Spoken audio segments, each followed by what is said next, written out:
Come, come, whoever you are, whether you're wandering in the back of the sanctuary or you're already in your seat, let's settle in and prepare ourselves for our worship service today.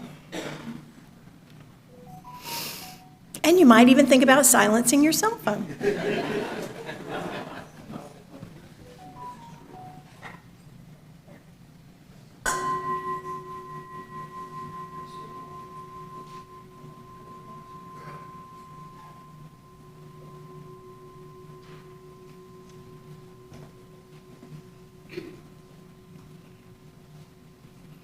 Please know that whoever you are, wherever you're from, whomever you love, wherever you are on life's journey, you're welcome here.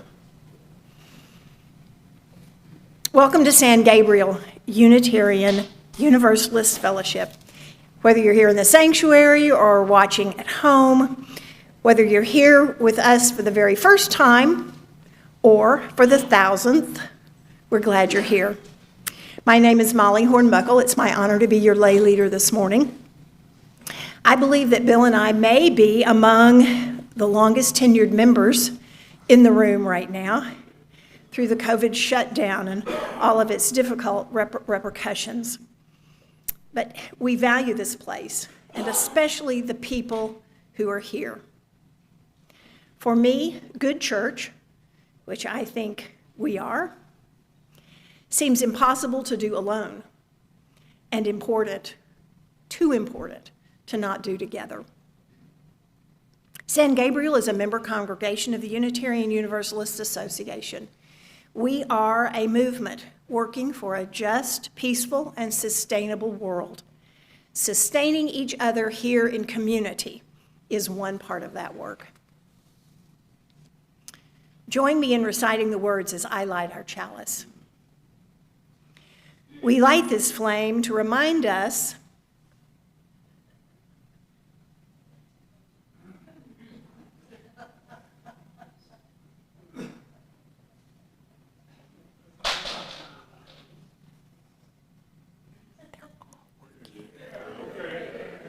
Join me in reciting the words of our chalice. We light this flame to remind us love is the center. As we grow and connect, mature and deepen, love remains the center. When the light of truth burns all else away, love remains.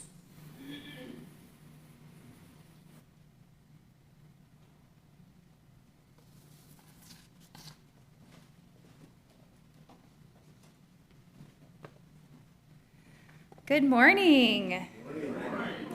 I'm AJ Juraska. My pronouns are they, them, and I'm honored to serve as your guest worship leader this morning. I'm a UU student in seminary at Austin Presbyterian Theological Seminary, where I am entering my second of 3 years. I'm a member of the Texas UU Justice Ministry Speakers Guild and have been active with the Justice Ministry in actions at the Capitol and more. I live in Austin with my husband and 2 beloved rambunctious dogs. Let us greet this day in song. Our opening hymn is How Could Anyone, number 1053 in the Teal hymnal. The lyrics will be projected. Please rise in body or spirit as you are able.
Sometimes we are carrying something on our heart that can prevent us from being fully present.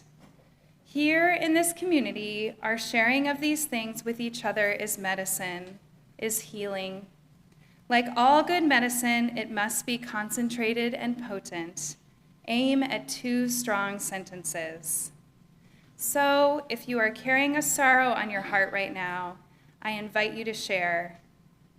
In this time, while one of us is practicing vulnerability and grief, the rest of us are practicing the gifts of presence and deep listening, empathy medicine. Now let us share any sorrows.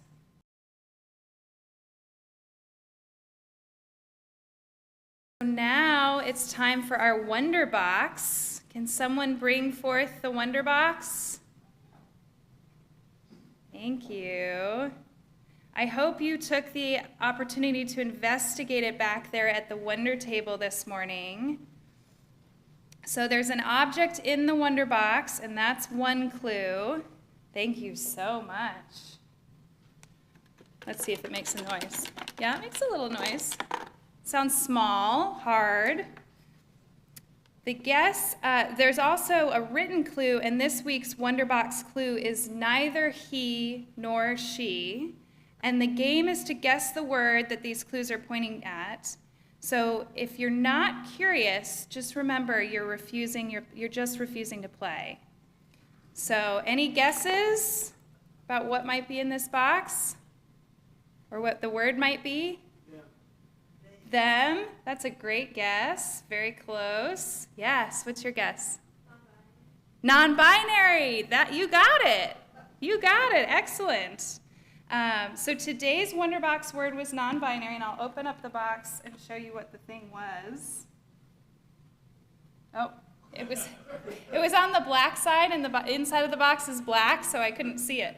But it is a they-them pin, so for those who guessed they-them, you're very close. But the word is non-binary, and so some kids and people are boys and some are girls, and some kids don't identify as either girls or boys, but instead identify as non-binary. So today we're talking about things that are not one or the other thing, but instead are beautifully complex, much like being non-binary. So we're going to now have a Wonder Box story that's going to be projected on our screen.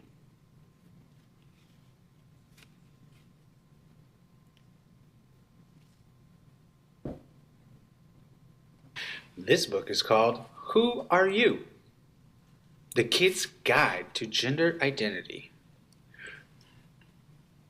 Written by Brooke Pessin-Wheatby and illustrated by Naomi Bardoff. This is a story about you. The important thing to remember is that you are the one who knows you the best.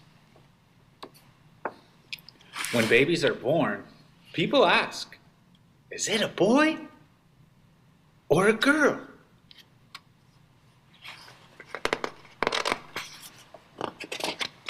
Babies can't talk, so grown-ups make a guess by looking at their bodies.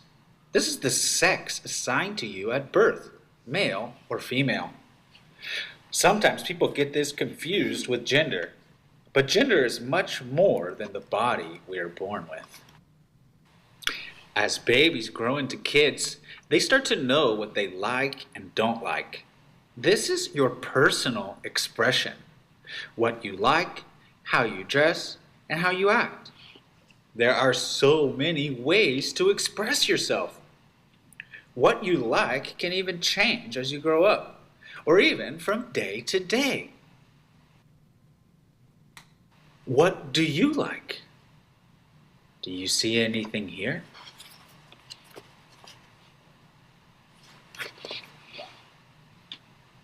Maybe there are some things you like in this picture.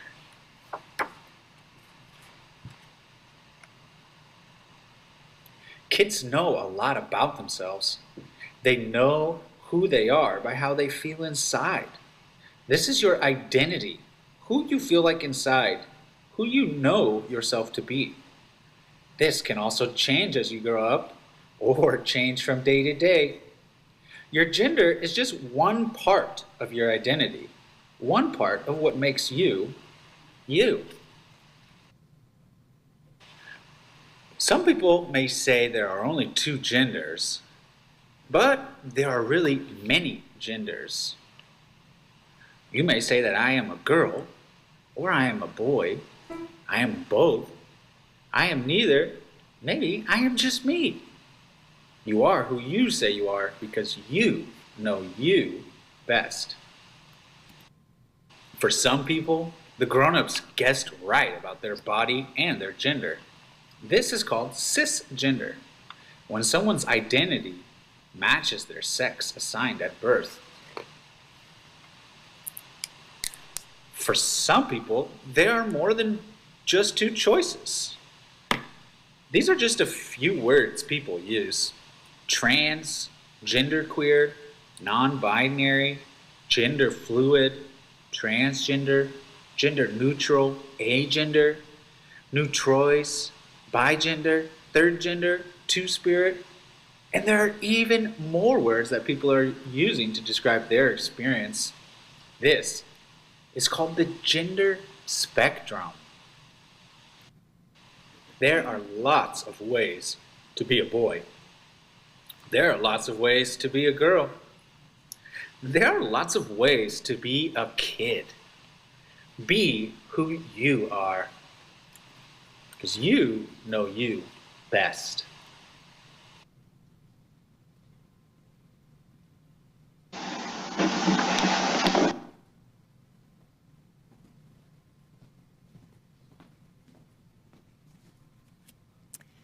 Let's sing another song together, shall we?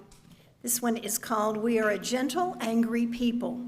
If you like to use the hymnal, it's page 170, but I'll give you a clue. We're going to skip the first verse, do verses 2, 3, and 4, and then on the final verse, we're going to sing a replacement stanza that was created by Holly Neer, who is the person who actually composed this song. And she feels like this is more inclusive of all gender identities and sexual orientations, and that is, we are all in this together. If you're looking up there, you don't have to remember anything I just said.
That felt good.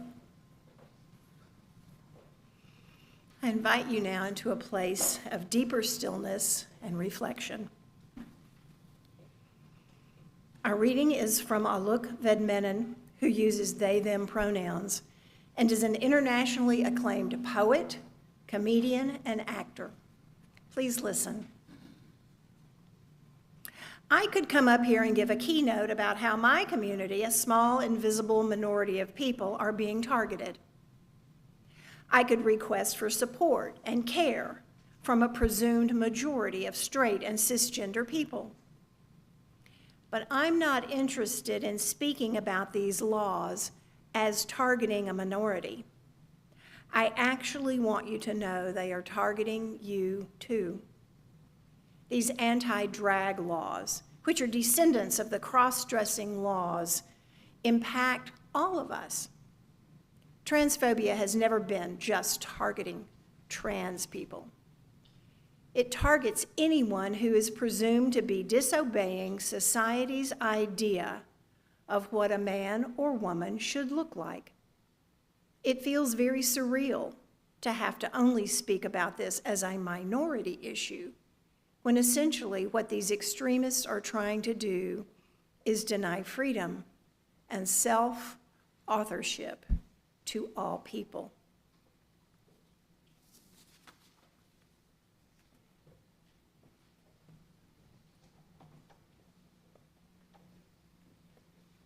Who am I? That's a big question, a big spiritual question. We often answer it with our name. I am AJ. But even answering with a name can be fraught for those of us who are non-binary and trans. It recalls Shakespeare's question in Romeo and Juliet, what's in a name? A name identifies someone as an individual, but does not really tell us who they are. Perhaps the better question is, what am I? Yet even I is inherently dualistic. There's an idea that there is an I that separates you from me, as opposed to the idea of non-dualism, that all is one. In Neil Thies's book, Notes on Complexity, he points out how the more we zoom in, the more science confirms that what we think of as I quickly falls apart. We are constantly shedding cells. Does that mean every doorknob we touch contains a bit of me on it? We also share our body with a complex microbiome of other organisms. In a podcast with Mayim Bialik, Neil Thies points out that recent studies have indicated that 50% of our body is made up of these other organisms. Thies further points out that the molecules that make up our body come from Earth. So are we Earth itself, he asks? The physics concept of complementarity would suggest that we could be both Earth and human, both made of individual cells and a human being. Complementarity gives us the option of both and instead of either or. Even before the recent Article 2 vote at the UU General Assembly ushered in values such as interdependence, the seventh UU principle spoke to the interdependent web of existence of which we are a part. So UUs have long acknowledged that we are a part of a greater whole, one on which we depend for survival. Yet still we think of ourselves as a we, inevitably trending back to the self-reflexive perspective that we as individuals exist apart from and not a part of. I don't think that being non-binary makes me inherently better at seeing our connections, but it doesn't hurt. I've already figured out that one system that attempts to categorize us into boxes isn't right for me, so it's not much of a stretch to start questioning all systems. Thies talks about the tension between stability and chaos, that the two, quote, tug at life from either side. Perhaps it is this fear of chaos that has some feeling scared that bringing more complexity to things like gender will inevitably lead to bigger problems. Yet complexity is where creativity and innovation thrive. Without complexity, with only the status quo, we miss out on much of the beauty in the world, from great works of art to ingenious new inventions that improve our lives. Let me take a step back and clarify something, however. Complexity is not the same as chaos. I didn't find myself fitting into the gender binary, but some of my trans friends would be among the first to protest if we were to try to abolish the system of gender entirely. They like their masculinity and femininity and want to keep it. However, they will also be the first ones to protect the idea that 2 is not a magic number. As Alok Ved-Menon says, there are as many ways to be non-binary as there are people on this planet. But we can step out of the binary and see a beautiful spectrum that we can all be on. Allowing for more nuances of colors in the rainbow doesn't make the rainbow any less special or less meaningful. At the same time, stability has its place. If we lean too far into either stability or chaos, the tug of war between the two resolves, and according to Thies, quote, "The self-sustaining adaptive creativity of the system is lost, and it will undergo a partial or complete mass extinction event." This extinction event is inevitable, but it isn't as dire as it may sound. Could the death of patriarchy give rise to a new, improved system of human self-governance, much like the Black Death gave rise to the Renaissance? Might we learn to operate as a holarchy, which is a concept that Thies explains contrasts with hierarchy? According to Thies, quote, "A holarchy is a system of elements that do not relate to each other in terms of higher or lower, top or bottom, left to right, or right to left." When we view things as both and, with nothing being better than the other, we're talking about a holarchy. Living in a patriarchal society, we have been set up such that men have more privilege over women. And we also live in a society that preferences whiteness, which leads us to get messages that people with less melanin in their skin have more privilege than those who have more. However, all of these categories exist in the same world where intellectually we can know that women have no greater or lower value than men, and skin color should not matter in our assessment of character.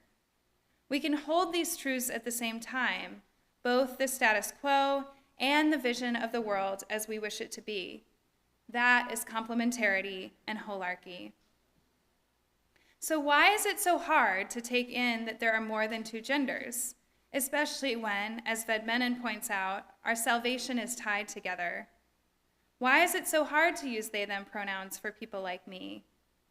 I don't have all the answers to those questions, but I do have hope that things will change over time. The 4 rules of complexity theory give me hope when it comes to non-binary and trans identities gaining more acceptance and inclusion in our society. The first rule of complexity theory is that numbers matter. This first rule is basically the law of critical mass. If there aren't enough numbers, the complex system doesn't exist. How we think of ourselves matters in this regard. As Ved-Menon said in our reading, are we just counting the minority of those of us who identify outside of the gender binary? Or do we include all those who feel oppressed by the cis-heteropatriarchy, which says we must live our lives a certain way? When I went with Texas UU Justice Ministries, also known as Texas UJM, to the Capitol to speak out against a bill to ban gender-affirming care for children, I went not because I myself was going to be directly affected if it were passed, but because I knew that indirectly it was an attack on my identity as well. We have greater numbers if we include more of us in the assessment of who is impacted. The numbers matter rule gives me hope because more of us are understanding how these attacks on gender-affirming care affect all of us. The second rule of complexity theory is that interactions are local, not global. We often think that because our political systems are set up as a hierarchy, they accomplish things from the top down. But that isn't always the case. At the end of the day, elected officials are still beholden to their local districts, and hearing from them matters. This is something that Texas UJM works on by bringing together people from all different parts of the state, including Williamson County. This past session, when Texas UJM had a legislative action day, I met with staff for the state representative for Georgetown and said that I knew people in their district who cared about these issues, but it is even more powerful when they hear from their constituents directly. Similarly, movements to shift thinking around issues like abortion, gay rights, trans liberation, etc., all start locally. The country has shifted its position on gay rights not just because people started seeing people like Ellen come out on TV, though that helped, but because their beloved friends and family members started coming out. We may think talking to loved ones makes no difference, but it can if we get curious and if we embrace each other's curiosity. And just a caveat, I don't think anyone needs to come out, but it did help in the movement when people were more visible. For example, when someone says something homophobic or transphobic, rather than calling them out and using words that attack them as an individual, like calling them a homophobe, we can call people in and we can call on. I know Eric talked about calling in a little bit last week. Calling in means we can kindly explain why we have a different experience. For example, we can say, I have several friends who are gay and I've never had the experience that you're talking about. Can you tell me more why you say that? Pulling people aside and talking to them one-on-one rather than having these conversations in a group can also be helpful. It can also help to be more open about our own experiences. People are more likely to support abortion if they have spoken to someone who's had an abortion, for example. Another option is calling on. This is a concept shared in a TED Talk by Sonia Renee Taylor, which suggests that we can also pull people aside and let them know that what they have said hurt, but we don't owe them the full explanation. Rather, as Reverend Kim Kendrick said in an OWL webinar, Google will bless your life. Especially if you are directly impacted by these issues, you don't always have to be the one to explain them to others. You can guide people to learn more on their own. So the numbers matter rule plus the local, not global rule of complexity theory suggests that if enough of us are acting locally, it makes a difference. One reason why I love being UU is because of the ways that we join together to affect local change, much like I see this congregation doing with things like trying to remove the Confederate statue outside the Williamson County Courthouse. The third rule of complexity is perhaps the most explanatory when it comes to why we stick to the status quo. It's the idea that negative feedback loops prevail. A negative feedback loop is one that is in place to maintain homeostasis. As Thies says, quote, in homeostasis, the system sustains the capacity for adaptation to the changing world around it, preventing any one member of the system from overwhelming others. That's a big quote, so let me say that again. In homeostasis, the system sustains the capacity for adaptation to the changing world around it, preventing any one member of the system from overwhelming others. In other words, the system is set up to make sure that no one thing in the system overpowers the other things in that system. This can be a very good thing. It's essentially a balance of power, much like our branches of government were set up in theory to balance each other out. I know I run into these negative feedback loops all the time. My pronouns are they, them, and I use the wrong pronouns for myself. And my husband very thoughtfully said, well, you've lived with those pronouns for much longer than anyone else, so of course you struggle with that. So know that if you ever use a wrong pronoun and you correct yourself, I've done it to myself. There is a lot of change happening in the world right now. This includes the climate crisis, bodily autonomy, immigration, you name it. All these different issues are bombarding the status quo at once, and it is resisting that change. However, just as all of us are beholden to that status quo at times, like I am when I use the wrong pronouns for myself, every single one of us has the capability to do something different.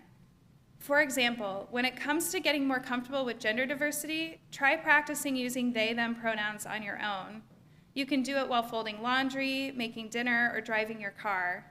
Just make up silly sentences like, my friend AJ was driving their car the other day. They were going to the park, and when they got there, they met a cool person.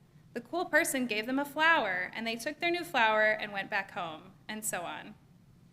So in other words, balance prevails in the system, but we can still introduce change to the system, especially if the first two rules of complexity, numbers mattering and acting locally, are in play. Part of what helps change the system is Rule 4 of complexity theory. The fourth rule says that the degree of randomness is key. There are always a small number of participants in the system that do something unexpected. Drag is a great example of this. Drag is pushing the boundaries of expectations for what clothing a person can and should wear. Drag is not just about wearing the clothes of someone of the opposite gender.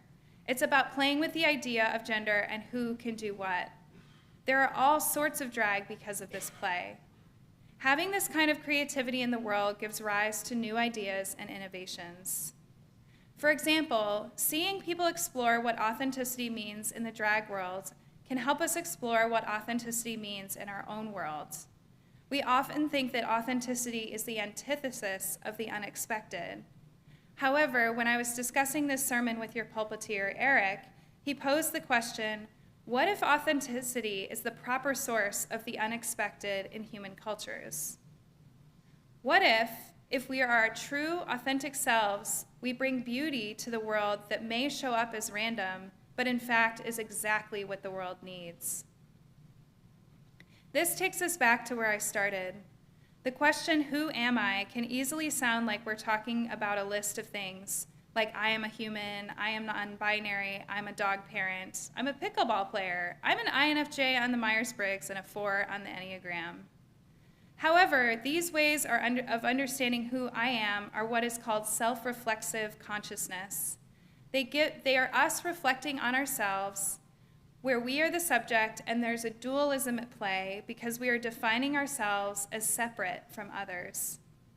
There's a concept in many religions, including Christianity, Buddhism, Hinduism, and more, of objectless awareness. Objectless awareness is where we shift our consciousness out of seeing ourselves as a self. As Cynthia Bourgeault puts it, if we perceive that it's all one, it's because we are perceiving from oneness. We can see the whole system at once. I believe that being non-binary is challenging us all to see the whole system, not just the binary patriarchal system that we are being given, but a divine whole. I wish I had words to describe how beautiful this vision of the world is, one in which we are all one. This idea that all is one is the concept of non-dualism. The first time I really experienced non-dualism, a sense of non-dualism, was during a meditation that a friend, John Scott, led during a UU small group known as Wellspring. I will lead us through that meditation in a moment. For me, it was powerful to realize how connected I was to the broader universe. During the meditation, I remember thinking something I had heard before, which is that our atoms are not all inside what we think of as our body. So the atoms that make up our body are, in many ways, not ours. How beautiful is that? We are truly part of an independent web, and practices like meditation and centering prayer from Father Thomas Keating can help us see just how connected we are. In those rare moments when I notice my mind at work and can briefly bring myself back to center, at the center is a deep sense of connectedness, which for many, including me, is an experience of the divine. All of this is difficult to understand in words because it is so far from what we experience in our everyday lives. Our gender roles are normally rigid. We think of our bodies as discrete objects, and our minds stay self-reflexive. Instead of trying to end this sermon with words, I invite you to join me in an experience, courtesy of John, a Yoga Nidra meditation practice. So I invite you to settle into your chair and come into this moment. Become present to sensations, the feeling of the body resting upon the surface that supports it, sounds, the sensation of light, the touch of air on the skin. Bring to mind your intention for this practice, perhaps to be open to experiencing this form of meditation.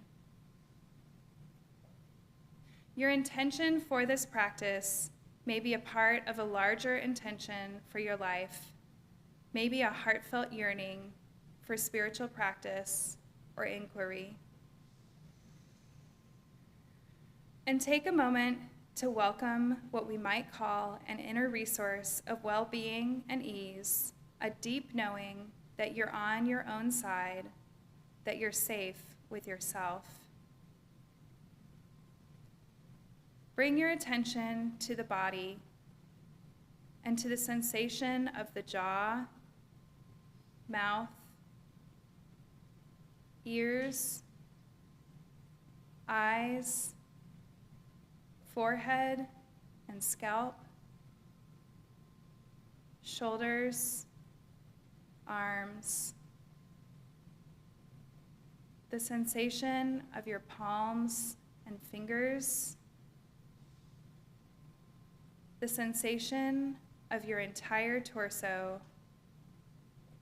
hips, legs, and feet. The sensation of your entire body and your body as a radiant field of sensation. Feel yourself as the observer of all these sensations that are present within your awareness. Affirming to yourself, I am aware, I am at ease, I am safe and secure with myself. Become aware of the body breathing itself. Notice the movement of the belly as you breathe and the feeling of the air in your nostrils.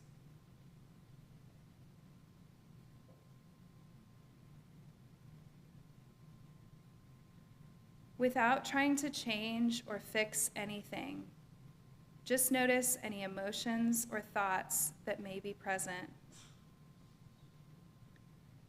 If something is present, can you allow it to be here, perhaps even welcome it, with a sense of openness, kindness, and genuine curiosity? How and where do you feel it in the body as pure energy or sensation?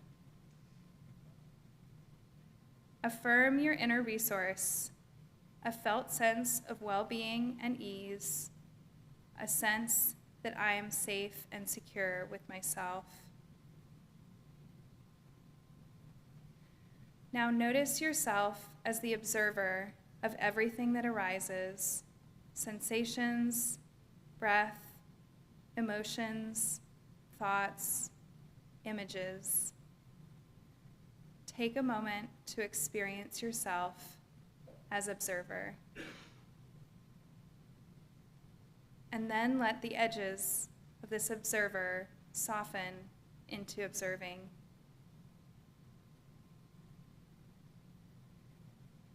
Let observing soften even further into pure being, just being.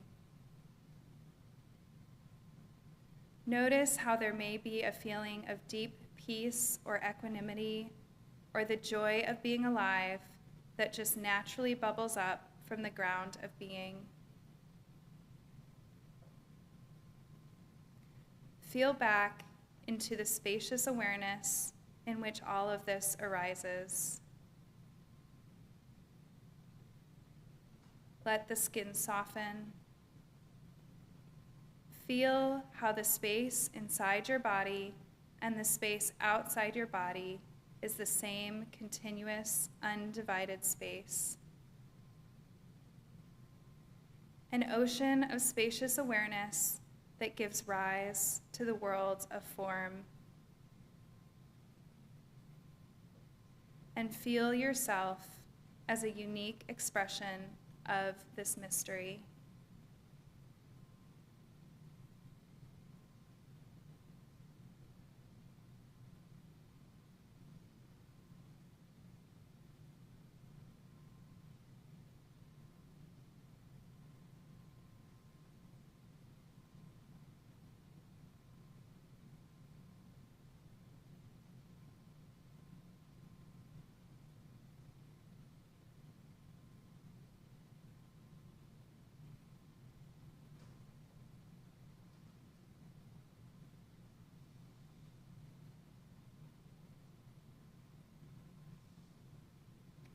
You might recall your intention for this practice and your larger intention for your life. Welcome the felt sense of well-being and ease, perhaps with the intention to carry this with you into the rest of the day. As you feel ready, you might begin to let your personality come back online. Wiggle your fingers and toes. Open and close your eyes. As you come back into this space, may you take this sermon and Yoga Nidra as an invitation into your own authentic self and even deeper into the broader whole of which we are all a part. Thank you.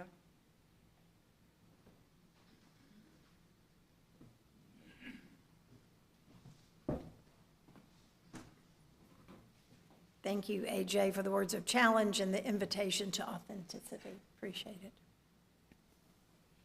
We take an offering each week to sustain this spiritual home and to support the work of our fellowship.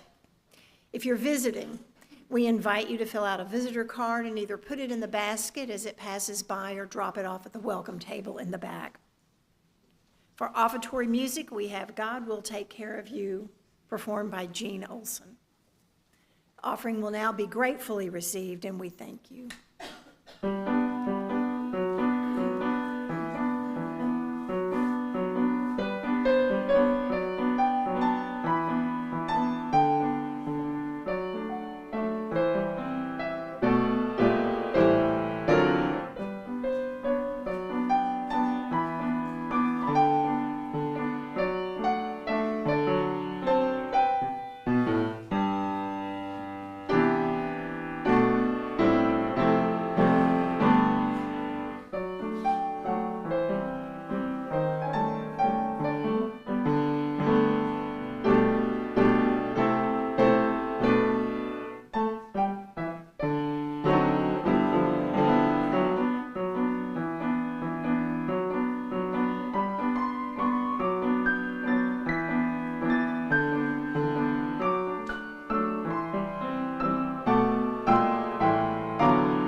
Sometimes we are called to add our voice to the chorus.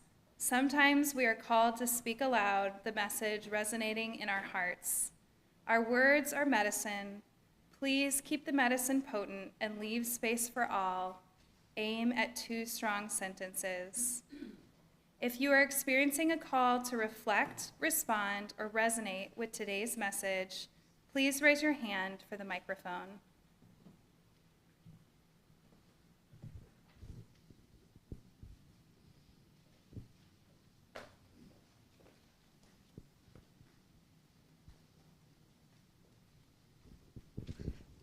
I have 2 kids who are non-binary. They're 17 and 22, and they're like, to me, they've taught me so much about what it means to be human, and I just wanted to share that to say that I'm super, super proud of these people. They're awesome people, and I wish I knew what they know now when I was their age. So. Thank you for sharing that. I totally agree. I feel like I'm learning so much from people who are younger than me, so. I didn't even know one could be non-binary until the last 5-10 years, so it turns out I am non-binary, so. Anyone else?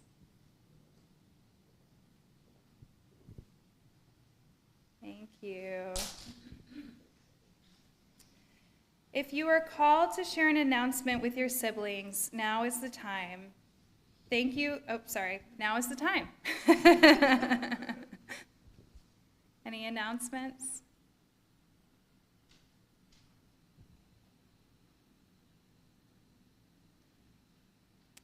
All right. Finally, if you have a gratitude to share, please do so now.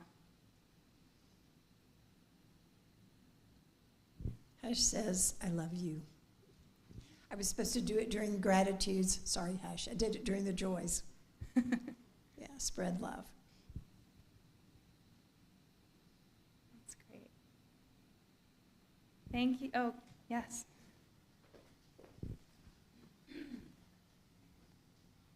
I would like to express my gratitude for the wonderful piano playing of Gene Olson.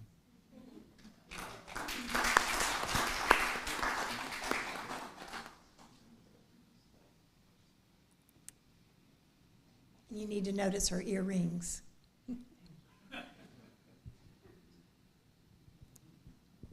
All right. Thank you all, and amen. For all this and more, we are deeply grateful.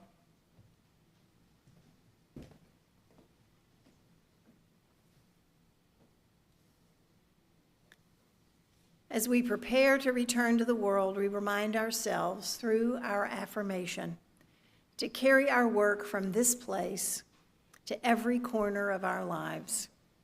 Join me in the call and response. The doctrine of this church is love.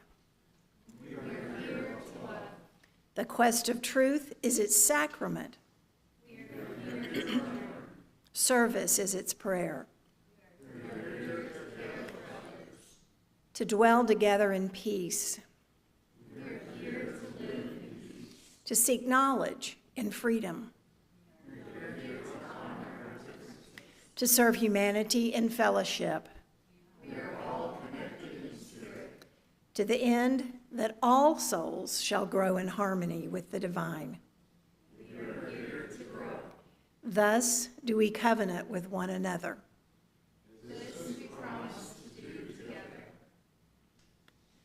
Let us recite these words as I extinguish the chalice. We extinguish this flame to remind us love is the center. As we explore and rest, engage and heal, love remains the center. When all we can see is cold ashes, love remains.